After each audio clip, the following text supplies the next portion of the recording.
Assalamualaikum warahmatullahi wabarakatuh. Kembali lagi bersama saya.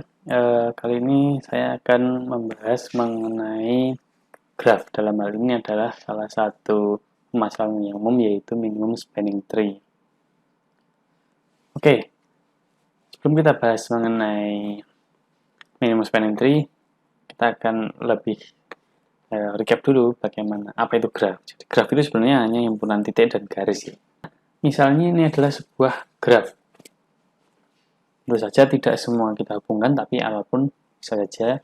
Nah, kalau kita mengambil beberapa garis dari graf ini, nah kita bisa bentuk misalnya ini, yang merah ini adalah subgraf G. Jadi yang hitam itu graf G, kemudian kita bisa ambil subgrafnya. Nah, dalam hal ini terserah, kita ambil sebagian, atau terusnya. Kalau ambil semuanya namanya bukan subgraf lagi. Nah, subgraf itu bisa berbentuk khusus, misalnya seperti ini. Nah, kalau seperti ini kita bisa katakan sebagai tree. Tree itu dalam graf adalah sebuah subgraf yang kalau misalnya kita susun dalam seperti pohon biner atau apa itu, kita bisa susun seperti ini. 1, 2, 3, 4. Tentu saja ini tidak ada rootnya, jadi kita bisa susun seperti apa saja. Misalnya kita bisa susun 2, 1, 3, 4, atau kita susun seperti apapun. Nah, sebuah subgraf dari graf G, kalau kita bisa susun seperti itu berarti adalah tree, atau kita sebut sebagai spanning tree, subgraf khusus yang dia berbentuk tree. Karena graf itu tidak peduli bentuknya seperti apa, representasi visualnya, di sini tidak ada root. Makanya kalau kita bicara tree biasa, ini kita katakan sebagai root. Kalau bentuk seperti ini kita katakan sebagai root. Tapi ini tidak ada root di sini. Nah, terus bagaimana ciri-ciri dari sebuah tree sebenarnya kalau di graf? Nah, sebenarnya simpel. Kalau kita bandingkan dengan di sini ada cycle. Ada cycle. Kalau ada cycle pasti tidak bisa dibentuk tree. Misalnya kita susun 2, 1, 4, 3. Nah, ini akan bentuk seperti ini. Tree-nya akan nyambung cabangnya. Nah, ini tidak menghasilkan sebuah spanning tree dari sebuah graf G. Nah, tree tidak harus bercabang. Misalnya seperti ini. Ini juga termasuk tree. Kita bisa susun 1, 3, 2, 4. Atau 3, 1, 2, 4. Nggak masalah. Tetap ciri-cirinya adalah tidak ada cycle. Jadi kalau dalam tree, cycle tidak ada. Spanning tree adalah subgraf yang berbentuk tree. Karena untuk masalah minimum spanning tree, nah, minimum spanning tree apa? Minimum spanning tree itu ada pada graf yang memiliki bobot. Subgraf dari graf G yang bobotnya itu dari spanning tree-nya itu minimum. Spanning tree mana yang dia menghasilkan total bobotnya minimum.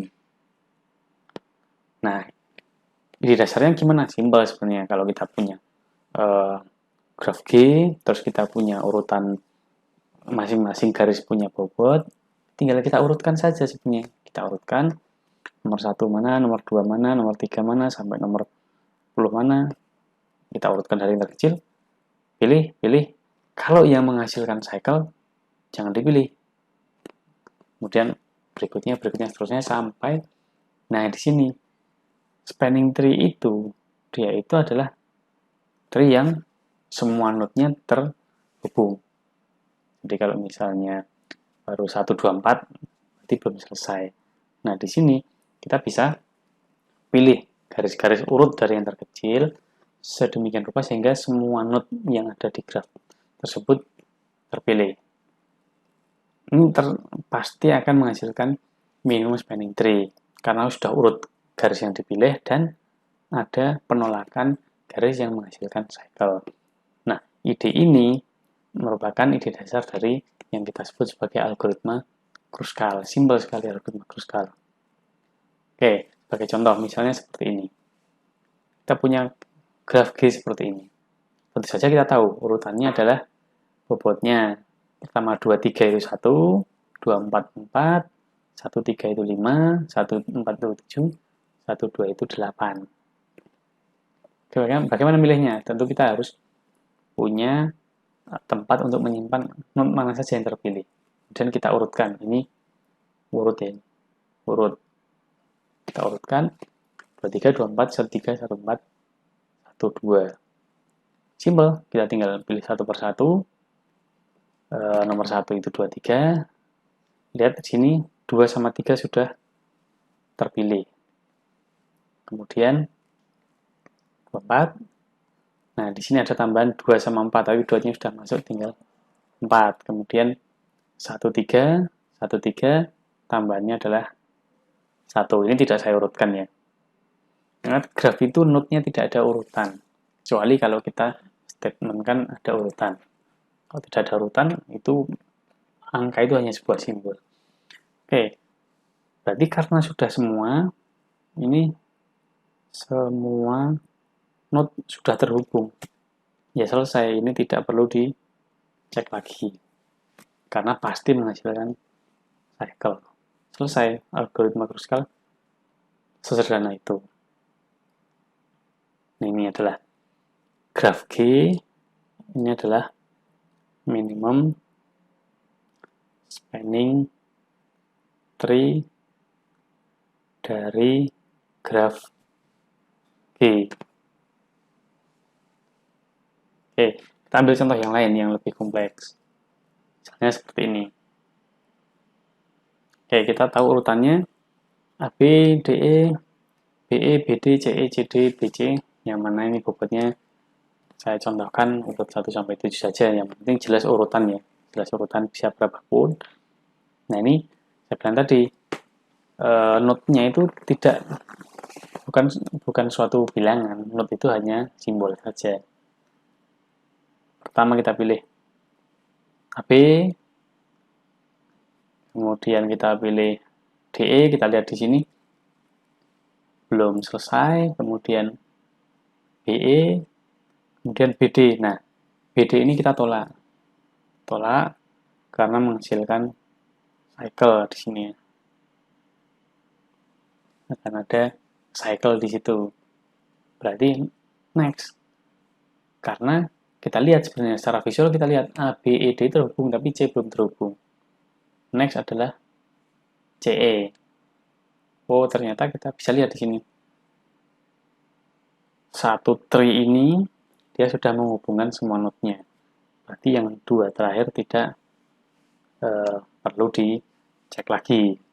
Kalaupun dicek, kalaupun terpilih pasti menghasilkan cycle. Nah, ini sebelum sama sesudahnya. Nah, kemudian ada masalah di algoritma Kruskal yang tadi.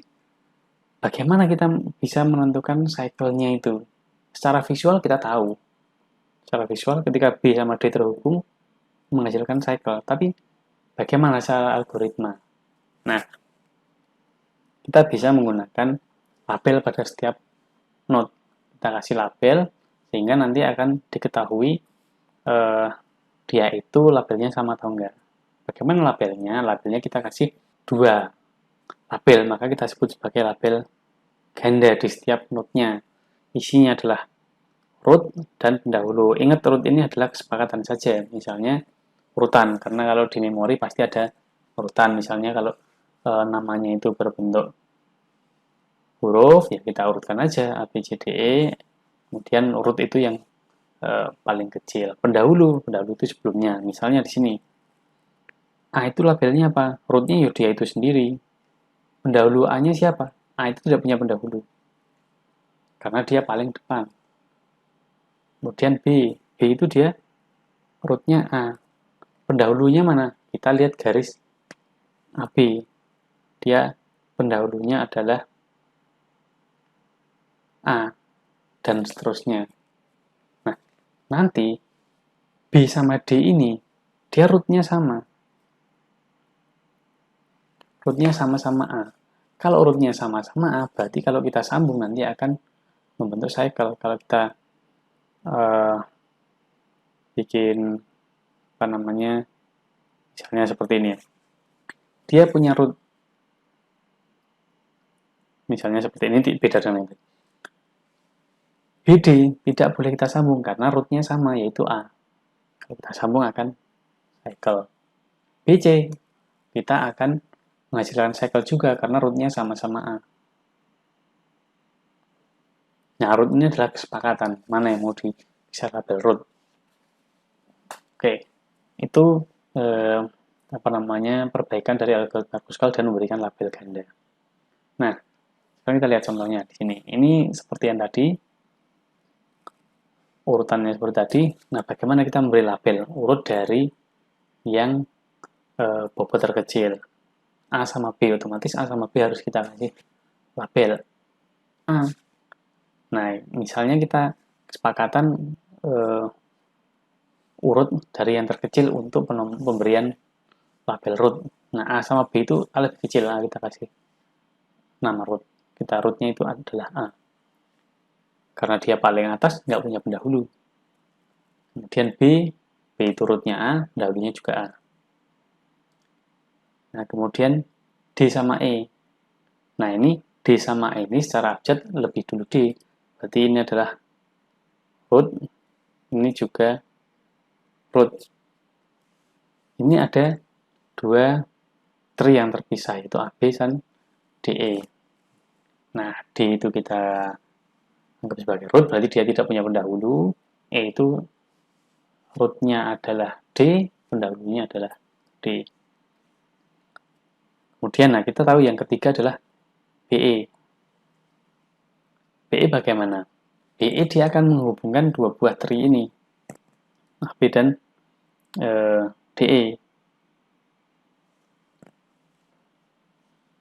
Nah, kita bisa lihat di sini, maka kalau BE yang perlu kita update adalah sebenarnya hanya B dan E ya. Kalau kita lihat seperti tadi, ketika kita AB, kita update A dan B, ketika DE yang kita update D dan E saja, ketika BE, semua yang terhubung dengan B dan E perlu dicek. Nah, kita kesepakatannya rootnya adalah A, root utamanya, main root. Berarti sebelahnya B yaitu A tidak perlu dicek. Tapi E tadinya rootnya adalah D, karena mengikuti B rootnya si E akan menjadi mengikuti rootnya B, yaitu A. Nah, ini diperbaiki menjadi yang D dulu ya. Yang E dulu, yang dekat dengan B, rootnya akan menjadi A. Kemudian pendahulu dari E itu siapa? Sekarang bukan D lagi tapi B. Karena kalau kita urutkan A, B, nah tadi DE itu seperti ini. Karena E nyambung, kita susun seperti tree, maka E akan di sini. Kemudian D akan di bawahnya tentu saja. Nah, kita lihat urutannya.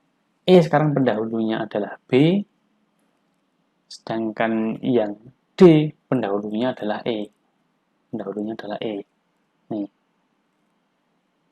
Meskipun D itu abjadnya lebih kecil daripada E. Kemudian berikutnya, kita tahu. Sekarang kita akan cek bagaimana kita bisa ngecek B sama D itu menghasilkan cycle. Karena selanjutnya kita akan cek di sini. Bagaimana mengetahui ada cycle. Seperti tadi, B sama D. Kita cek B sama D. B sama D. Rootnya sama-sama A. Root-rootnya sama-sama A berarti akan menghasilkan cycle. Kita lihat tadi, A, B, E, D. D kalau B kita hubungkan, nah akan menghasilkan cycle BEDB. Ya akan tolak.